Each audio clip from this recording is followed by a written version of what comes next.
Governor Newsom recently signed an executive order focused on young men and boys in our society, and you might be wondering, why now? So I'm here today to have a really important conversation with a good friend of mine, also a leader, not just here in Sacramento, but throughout the state of California, Michael Lynch, who is the CEO and co-founder of Improve Your Tomorrow. And Michael, you've been in this space for a long, long time. You've been pounding the pavement and beating the drums that we need to focus on our young men and our boys. And so I want to welcome you, first of all, to this conversation that you've been helping lead for so long. And maybe just start off by asking, what have you seen? What have you been seeing over the years in this space? Well, Josh, I'm excited to have the conversation. You can probably see the grays in my hair from pounding the pavement talking about this.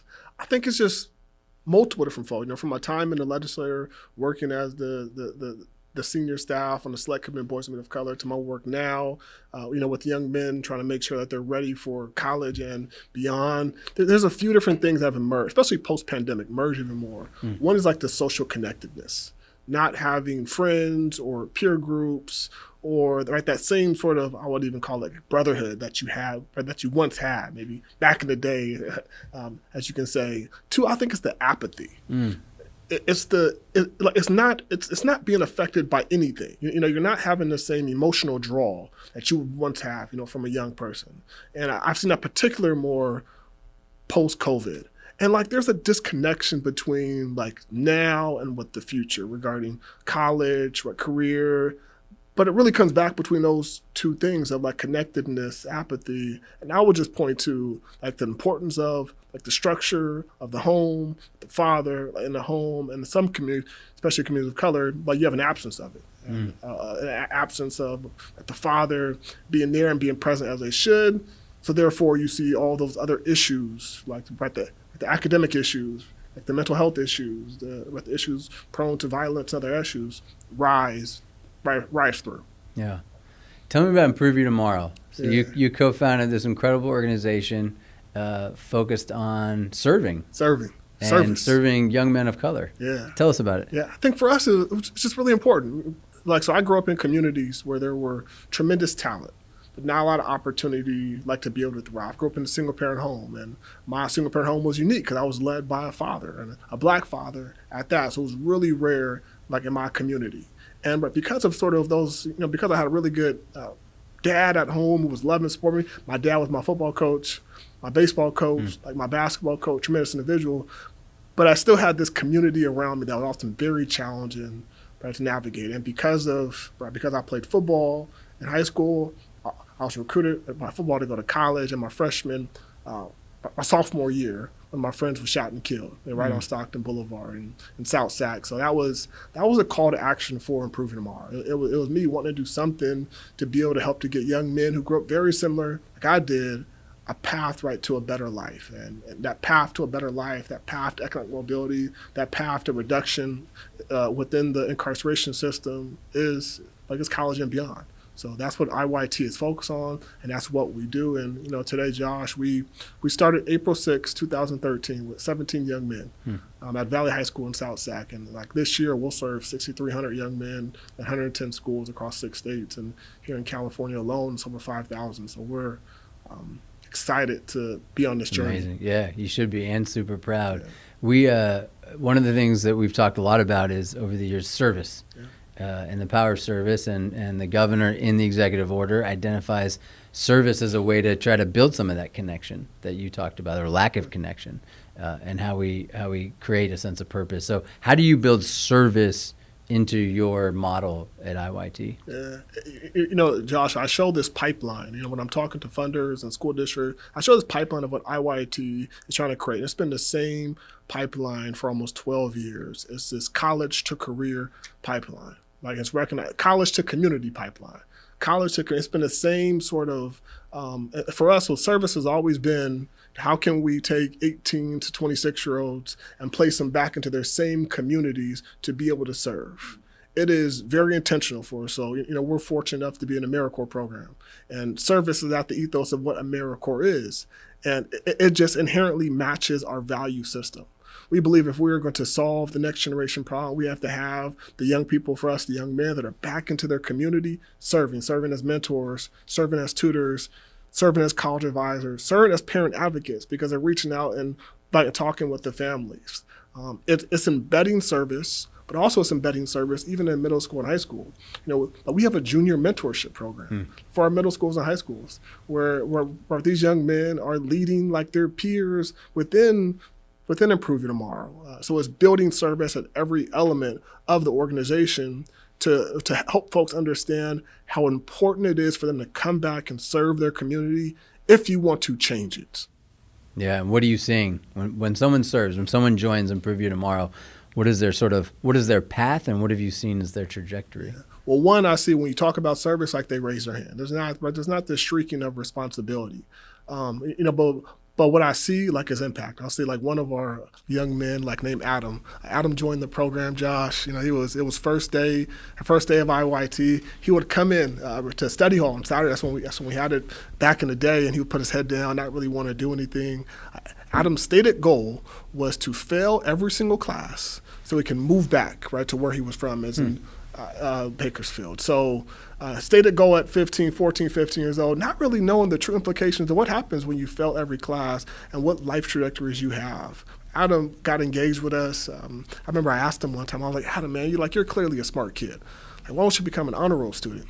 He was like, Mike, if I was to do that, my mom would expect it every single time. It's not that he couldn't achieve it. He set his own glass ceiling. Yeah. Of what he was going through a bunch of really challenging place, really challenging circumstances, and his level of expectation was he didn't want to hurt his mom. His mom was raising him by himself, and all these different factors. Adam went from a kid who was mostly D's and F's to a 3.76.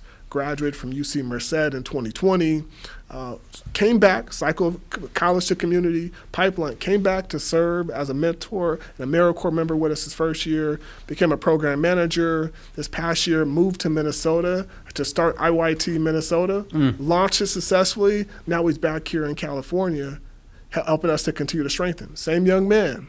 Who didn't want anything to do with service, he didn't want anything to do with college, now is leading. Yeah, well, you gave him that opportunity, right? And that's what we're trying to do. That's what we think about. Why do we need to expand service so much? I think my theory is that kids just need the chance to. They just need to be given the opportunity to do it. And unfortunately, it feels like in our society we stopped creating those opportunities, right? I mean, before you created IYT, that's now 6,300 kids that probably wouldn't have had a chance. Didn't exist exactly to serve. So one of the things we're constantly talking about is how do we expand, how do we create more opportunities. It's what the governor put in the EO.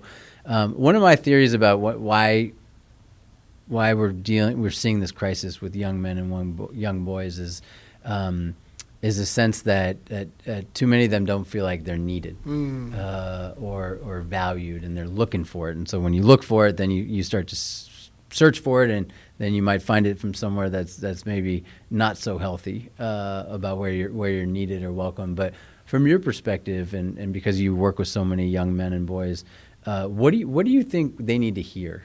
What do you think? What message needs to be delivered and then heard by these young men? I think they need to hear that they matter, and they're loved. And I can't tell you how many times I've talked to a young person who have joined IYT. They're a couple years. I'm like, man, why did you join, and what have you got from it so far? It was like, well, before IYT, I had no friends, and now I have friends. And that's what they got. And I think the social connectedness and some of the breakdowns of society that we have had has impacted young men more substantially. You think about the ability to engage online in a virtual world compared to in person. So what I'm hearing and what they need is to be seen, and they need to see themselves with either in a professional setting. They need to see themselves on campus, and they need to be told that they're loved. If you do that, transformative examples I've seen through 12 years of work now can take place. Yeah, that's powerful. Can I see something that we do, Josh, I Please. think is pretty critical? At the beginning of an IYT session, we do what's called brotherly love.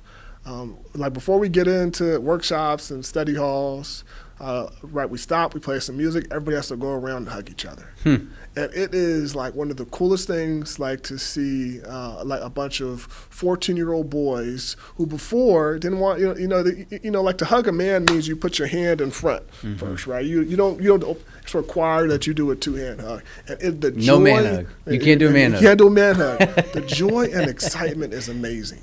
And it changes the whole vibe and energy of the space. Boys need to know that they're loved, and they need to feel loved. And then from there, you have the foundation for success. Yeah. I love that. I want to dig into that a little bit, but one of the things that I also remember being told by John Powell. You know John Powell? He runs the Othering and Belonging Institute at UC Berkeley. Really, really incredible human being, and started this movement around belonging and how do we create a place of belonging, which is what you're describing, where everyone, including young men who didn't have friends before, didn't have a community, can feel like they belong. And he talks about the need to be loved, one, but also to be able to contribute. That in order to feel like you belong to a community, or you belong to an organization, you belong to or a family, that you have to be given the chance to contribute, to shape, and to be involved in creating. And it seems to me that that's what you do. When you give someone the chance to serve in IYT or to mentor, you're giving them the chance to contribute to then their community or to their school or to their classroom. Talk to me, how do you see that play out as well, the ability to give back and the role that you think that plays? Because obviously you've built an entire organization around giving people that opportunity. Yeah, it's critical. One of our young men, like Jalen, he is going on year 3 of being an AmeriCorps member, we call College Access Mentor with us. And we were recently, we had him talk in front of some funders about his experience mentoring. And what we see consistently is that, yes, right, the young people that he's mentoring are transformed, but he himself was transformed. He talked about, listen, I kept telling these guys not to do their homework, and then me as a college student at Sac State not doing homework. I kept telling these guys to go work out and help with them and ask somebody for help, like if I'm not doing it. So what I see consistently is that the effect for us, especially our male mentors, is disproportionately positive. Because by them telling them to participate in healthy behaviors, they themselves feel like they have to go participate in healthy behaviors. It's like built-in accountability. Yep, exactly. And I don't find it difficult to be able to recruit them.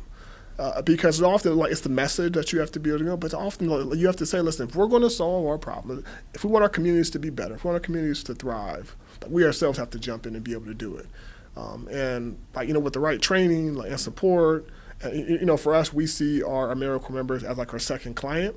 So it's also that consistent professional development that you have to be able to provide to make sure that service here, that opportunity to get their best selves. Yeah, I love that. I'm going to ask you in a second why you think boys need to hear that they're loved or why they're not hearing that enough. But it made me think about, there's Maslow's hierarchy of needs. He talks about, you have this pyramid to get to enlightenment, and at the bottom you have kind of your basic needs, food, water, and then physical safety is number 2. But the third one that no one or very few people talk about and they forget about is the need to love and be loved. But he's very clear about it's needing love, which is what you're describing, but it's also we all want to love.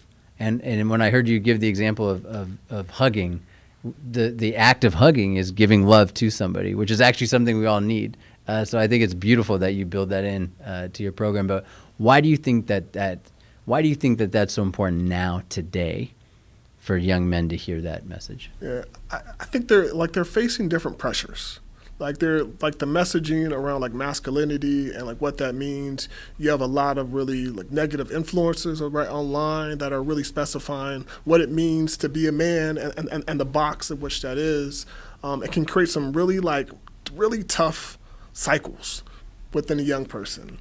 I think when you're looking at the other half of it, of what maybe how your father has raised you, or what your grandfather. There were generations of men who weren't taught to be able to embrace their son, kiss him, hug him, tell them you love them. I think with the combination of what media is today and what past generations, and I will just couple what COVID and what COVID has caused, you really do have a bubbling up of circumstances, like what I'm seeing. So I think for a young man, experiencing all of those, right, the pandemic, the once in a lifetime, right, the once in a generation phenomenon, previous generations of what masculinity, of how you communicated affection, and then what kind of this manosphere-ish regarding what masculinity is. Yeah. You can get some really negative influences. So you have to tell somebody they belong, that they're loved, in order for them to be able to experience, what the top of the pyramid is self-actualization. To experience that self-actualization, you have to be able to bring them into the human need of wanting to be loved, because everybody wants to be loved.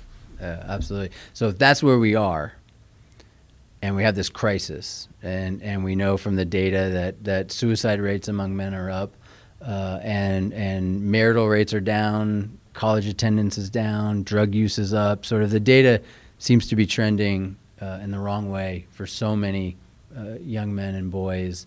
What's the answer? What's the Michael Lynch silver bullet? Wave your wand. How do we fix this? I think you have to scale service. I think when you give young men an opportunity to be able to serve, and like you do it in a way where it is culturally affirming, where it works according to what I don't know if it's the silver bullet, but it has to be a better part of the issue. It has to be something that is consistently on the table.